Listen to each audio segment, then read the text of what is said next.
على منهاج سيدنا سنمضي إلى أفق المعالي rasuulka sallallahu calayhi wasallam ayaa maalin wuxuu aaday deegaan lagu magacaabo Marru Dahraan. saxaabada la baxday rasuulka sallallahu calayhi wasallam waxaa ku jiray saxaabi lagu magacaabo Quwaad bin Jubayr. Quwaad ayaa ka soo baxay khaymo uu ku jiray, waxaana uu ku soo baxay dumar sheekaysanaya, wuuna u bogay. markaas ayuu ku laabtay qaymadiisa, waxaana uu soo libistay dhar qurxoon, kadibna dumarkii ayuu la fariistay. markaas ayaa waxaa ku soo baxay rasuulka sallallahu calayhi wasallam oo wuxuu ku yidhi, Abaa Cabdullaahiyow, maxaa kula fariisiyey dumarka?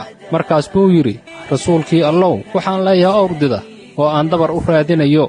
markaas buu rasuulku u ishaaray inuu ka istaago goobta uu fadhiyo. kadib saxaabada iyo nabiga sallallahu calayhi wasallam waxay u soo rarteen magaalada Madiina. nabigana mar kasta oo uu saxaabigan ku arko waddo ama uu dariiq kaga hor yimaado, wuxuu weydiin jiray, xarigga awrkaaga muxuu sameeyey? markii la yimid magaalada Madiina, wuxuu saxaabiga Quwaad ka fogaaday masjidka xishood uu ka xishoonayo rasuulka sallallahu calayhi wasallam darteed. ugu dambayntiina masjidka ayuu ku soo laabtay. saxaabiga Quwaad oo salaad ku jira ayaa waxaa masjidka soo galay rasuulka sallallahu calayhi wasallam. markaas buu tukaday 2 ragcadood. Quwaadna wuxuu dheereeyay salaada isagoo doonaya in nabigu sallallahu calayhi wasallam ka baxo masjidka si uusan u soo xusuusin sheekadii awrka. laakiin rasuulka sallallahu calayhi wasallam oo ahaa qof tarbiyeeya saxaabadiisa wuxuu ku yidhi, Abaa Cabdullaahiyow, dheeray salaada intii aad doonto, anigu ma baxayo ilaa aad ka dhammayso salaada.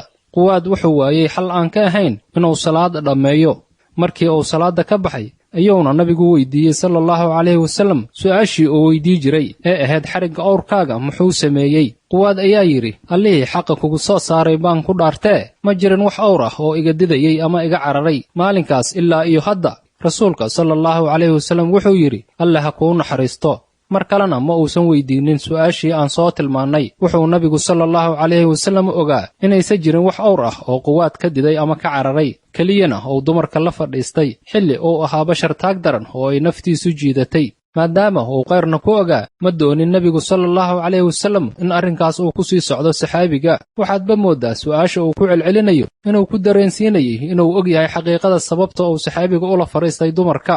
wuuna dhihi karay, waan ogahay inaad been ii sheegayso, laakiin suubanaan sallallahu calayhi wasallam ma uusan samaynin, maadaama uu ahaa murabbi aad u wanaagsan. mid ka mid ah aafooyinka aan leennahay waxaa ka mid ah inaan dhexdeenna si adag iskula tacaamulno, waxaana u kuurgalnaa dhacdhaca si aan dhulka ula jarno wanaagga uu qofku lahaa. balse nabigu sallallahu calayhi wasallam sidaas ma ahan. qalad ka dhacay waxaa isla ogaay asaga iyo saxaabiga uu ka dhacay oo keliya. si macaan ayuuna ugu soo celcelinayey isagoo canaan dabacsan u muujinaya, taasoo keentay in markii dambe saxaabigu uu isagu qirto qalad ka dhacay iyadoo rasuulkuba uusan u sheegin. waxaan nahay bashar, waxaana dhacda inay xumaantu naga dhacdo annagoo taag daran, balse aysan naga ahayn inaan fududaysanayno eegmada allah subxaanahu wa tacaala. marka waa inaan ogaannaa in basharku yihiin addoommo ee aysan ahayn macsuumiin sida malaa'igta oo kale. waa sax marnaba inaanna raalli ku noqon macsida, waana inaan ku inkirnaa gacmaheenna, carabkeenna iyo qalbigeenna. laakiin dhinaca kale waa inaan ogaannaa in dembiga uu galay hebel ama ficilka ay samaysay heblaayo oo allah inaga ilaaliyey isagoo noo naxariisanaya. haddii uusan allah naga ilaalin lahaynna aan samayn lahayn dembigaas ama mid ka xun. ee dadka ceebahooda aan asturno, qofna yaan lagu ceebaynin dembi uu galay. waxaa la ogaaday in qofka uusan qof kale dembi ku ceebaynin ilaa ugu dambayntii asagana wuu ka dhacaa dembigaas. kani waa saxaabi rumeeyey rasuulka sallallahu calayhi wasallam, lana safray lana jihaaday la jirkiisa, masaajidkana kula tukaday, balse ilbiriqsi yar ayuu taag darreeyey, hawadiisana ay ka qaalib noqotay. marka annaga halkeen joognaa? alle ha idiin naxariistee dadka u tura.